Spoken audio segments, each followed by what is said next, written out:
हाय, hello, नमस्कार. मी प्रतीक्षा आपल्या YouTube चॅनलमध्ये तुमचं खूप खूप स्वागत करते.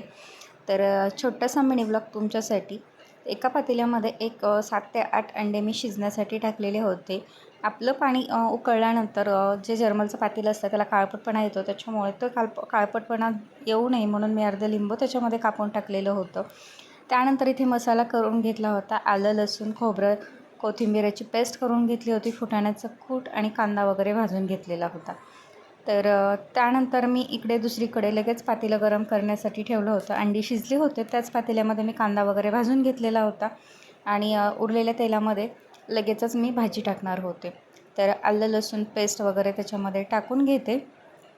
तर आलं लसूण पेस्ट 1-2 मिनटं आपण चांगली परतली की मग नंतर आपण त्याच्यामध्ये जो कांदा भाजून घेतलेला होता त्याची पेस्ट आपण याच्यामध्ये टाकून घेणार आहे. कांदा लालसर होईपर्यंत मी पातेल्यामध्ये भाजून घेतलेला होता. त्यानंतर काळं तिखट जे की आपला काळा मसाला असतो, हळद आणि जो घरकुल मसाला असतो तो मसाला मी 1 चमचा टाकून 5 मिनटं तेल सुटेपर्यंत हा मसाला छान असा परतून घेणार आहे. नंतर थोडंसं कोमट करून पाणी याच्यामध्ये टाकून घेणार आहे. तर ह्या भाजीला उकळी येईपर्यंतच नंतर मी इकडे अंडे वगैरे सोलून घेतलेले होते.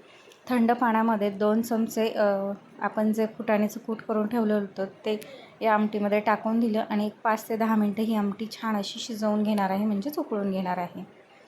तर खूप छान अशी तरी आपल्या या भाजीला आलेली होती. अंडेही सोलून टाकलेले होते